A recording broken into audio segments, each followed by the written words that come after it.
ETF index mutual funds నేర్చుకుని stock మార్కెట్లో రాణించాలనుకుంటున్నారా? వెంటనే ఈ నెంబర్కి కాల్ చేయండి.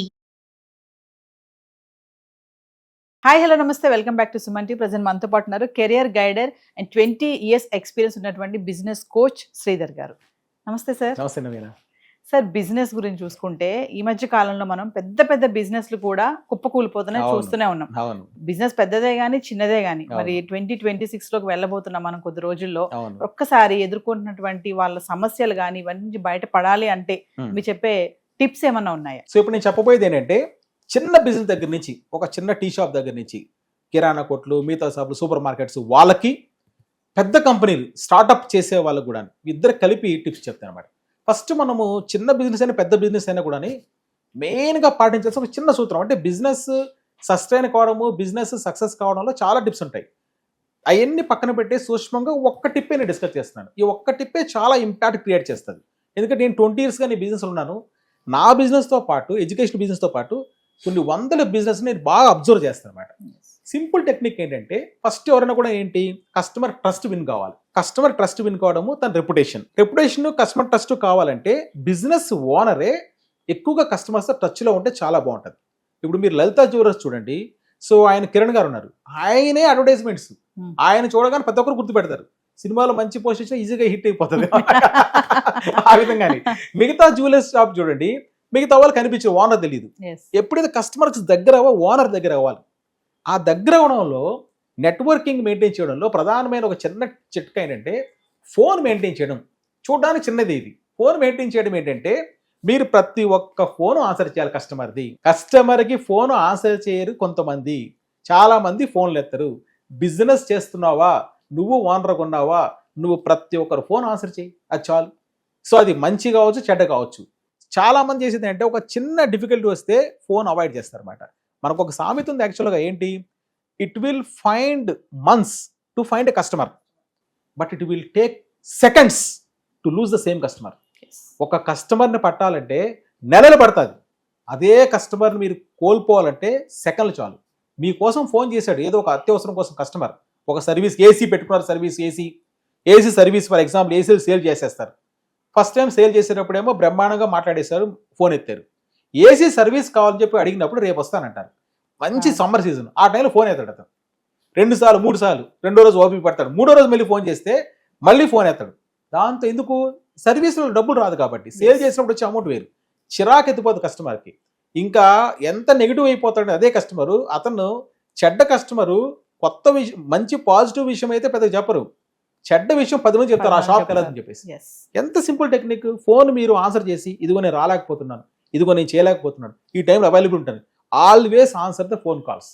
అంటే నా మీనింగ్ 24 hours ఫోన్ మెయింటైన్ చేయమని కాదు. మీరు ఒకవేళ బిజీగా ఉన్నా కూడా మిస్డ్ కాల్ ఇవ్వండి, మీరు కాల్ బ్యాక్ చేయండి చాలు. ఇంకొకటి, ఫోన్ కట్ చేయకూడదని చాలా మందికి తెలియని విషయం. ఇది ఎండమూరి వీరేంద్ర గారు చెప్పారు. నేను నా లైఫ్లో ఎప్పుడు ఫోన్ కట్ చేసేవాను కాదు. ఆయన ఒకసారి దాన్ని డిస్కస్ చేశారు. చాలా మంది బిజీగా ఉన్నప్పుడు ఫోన్ కట్ చేస్తారు. ఫోన్ కట్ చేయడం చాలా రూడ్నెస్. నువ్వు ఆన్సర్ చేయొద్దు, సైలెంట్ పెట్టు. కట్ చేయడం అంటే మీనింగ్ ఏంటి, సో కట్ చేయడం హట్ అవుతాం, టక్కని అవాయిడ్ చేస్తున్నాను. కట్ చేయొద్దు, సైలెంట్ వదిలి. అప్పుడు ఏమవుతుందంటే, సో అతను ఏదో ఎత్తలేకపోయాడు. సో బిజినెస్ ఓనర్ ఫోన్ ఎత్తాలి.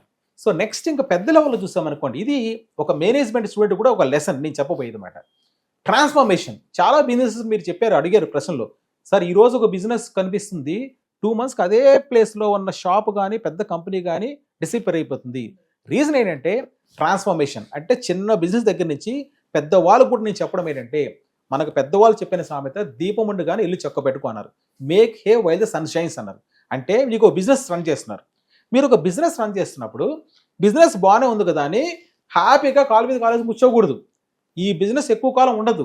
నెక్స్ట్ బిజినెస్ డెవలప్ చేసుకోవాలి, ఇంకో ప్రోడక్ట్ని డెవలప్ చేసుకుంటేనే మీరు వర్కౌట్ అవుతుంది. సో ఇది చాలామంది చేయరు, ఉన్నదాంతోనే సరిపెట్టుకుంటారు.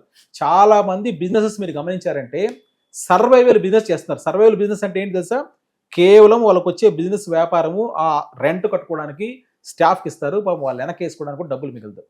చాలామంది దాన్ని కొట్టుబెట్టినట్టుంటారు, దాన్ని వదిలిపోలేరు, ఒక ఉద్యోగానికి పోలేరు. వీళ్ళ సమస్య ఏంటంటే, నేనేం చెప్తానంటే, ఆ బిజినెస్ ఉండగానే ఇంకొక బిజినెస్ స్టార్ట్ చేసుకో, దానికి అప్లై చేసుకోవాలి, నెమ్మదిగా ఇంకో ప్రోడక్ట్ తయారు చేయి.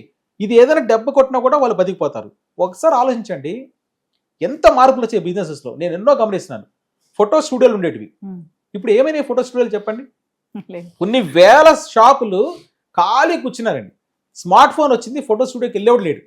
ఎంతమంది ఫోటో స్టూడియో వాడికి నెక్స్ట్ నేను చెప్పినట్టు ముందు చూపు లేకుండా కూర్చోవడం ద్వారా ఎంతమంది బాధపడుతుంటారు చూడండి. ప్రింటింగ్ ప్రెస్సులు, నేను చాలా మంది చెప్పాను ప్రింటింగ్ ప్రెస్సులకి, డెఫినెట్గా నేను 10 సంవత్సరాలు చెప్పాను నెక్స్ట్ రాబోయేది ప్రింటింగ్ ప్రెస్ ఎక్కువ మంది పోరు, చాలా బిజినెస్ తగ్గుతుందని చెప్పాను. ఎందుకు?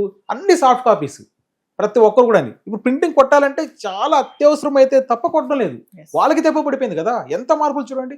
ఇంకా చూడండి పెద్ద పెద్ద companies, Kodak company photo studios మీరు ఏనుంటారు కదా, కోడక్ సడన్గా డిసిప్పేర్ అయిపోయింది. ఎందుకంటే ట్రాన్స్ఫార్మ్ కాకపోవడం ద్వారా, అంటే జరుగుతున్న మార్పులకు అనుగుణంగా ముందుకు పోకపోవడం ద్వారా ఈ కోడక్ ఇంత పెద్ద డిజిటల్ కెమెరాను కనుక్కునేది అది అడాప్ట్ చేసుకోలేకపోయింది. అంతెందుకు నోకియా ఫోన్ చూడండి, నోకియాతోనే మొదలైంది మొబైల్ ఫోన్ అందరూ కూడా హిస్టరీ. నోకియా ఫోన్ మార్కెట్ నుంచి వెళ్ళిపోయిందండి. ఎందుకు వెళ్ళిపోయింది? స్మార్ట్ ఫోన్స్ అడాప్ట్ చేసుకోవడం ద్వారా. ఇవన్నీ మీరు ఇదే ఇప్పుడు నేను నెగిటివ్ చెప్పాను కదా, పాజిటివ్ చెప్తాను చూడండి. నెట్ఫ్లిక్స్ ఉంది కదా, ఈ రోజు చాలా సక్సెస్ఫుల్ కదా, కొన్ని వందల కోట్ల బిజినెస్. నెట్ఫ్లిక్స్ స్టార్టింగ్ బిజినెస్ తెలుసా మీకు? డివిడీలు రెంట్కి ఇచ్చేది. మీరు కానీ ఫోన్ చేసి నవీన నాకు నేనే నెట్ఫ్లిక్స్ అనుకోండి, నేను మూవీ చూడాలనుకుంటే మీకు కొరియర్ చేస్తాను, అది నా పని. అక్కడి నుంచి ఈ రోజు కొన్ని వందల కోట్ల ఓటీటీ వెరీ సక్సెస్ఫుల్. ఎంత బాగా శాంసంగ్, అన్ని చోట్ల శాంసంగ్. ఫస్ట్ అమ్ముకు శాంసంగ్ గ్రోసరీ షాప్ అండి, కూరగాయలు కొట్టేది. కూరగాయలు అమ్ముకునే కంపెనీ శాంసంగ్ ఈ రోజు ఎంత డెవలప్ అయింది, అన్ని ఇంట్లో శాంసంగ్ వస్తువులే.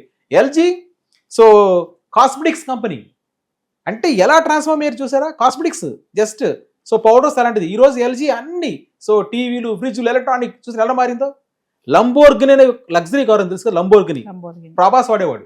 యాక్చువల్ ట్రాక్టర్ల కంపెనీ, కానీ ఈ రోజు లగ్జరీ కార్కి వెళ్ళారు. వీళ్ళందరూ చూసారంటే సంబంధం లేని బిజినెస్ లోకి ఎంటర్ అయ్యారు. ఎంటర్ అయ్యి వాళ్ళు ఈరోజు సక్సెస్ఫుల్గా ఉన్నారు. వాళ్ళు అలానే ఉన్నట్టు ఎప్పుడో కొట్టుకుపోయారు. నెట్ఫ్లిక్స్ లేదు ఈ రోజు నేను మాట్లాడడానికి, లేకపోతే శాంసంగ్ లేదు, ఎల్జీ లేదు. వీళ్ళందరూ చేసిన పని వేరు, కొత్త బిజినెస్ చేశారు. కాబట్టి ఎనీ బిజినెస్ మ్యాన్ నేను చెప్పే పాయింట్ ఏంటంటే, మీరు ఏ బిజినెస్ చేస్తున్నా కూడా ఇదే బిజినెస్ 10 కాలాలు ఉంటుంది అనుకోవడం తప్పు. మీరు ఇప్పుడు బాగుండగానే దీపం ఉండగానే ఇల్లు చక్కబెట్టుకున్నట్టు కొత్త బిజినెస్ కోసం ఇప్పుడే ప్లాన్ వేసుకొని వేరే ప్రోడక్ట్ డెవలప్ చేసుకోండి. ఏం పర్లేదు, నెమ్మదిగా ఎక్కువ ఖర్చు పెట్టదు, తక్కువ ఖర్చుతోనే ఇది దెబ్బతిన్నా కూడా అది మీకు చేతికి అందిస్తుందని చెప్తున్నాను. ఇది 2 tips. Thank you sir. Welcome.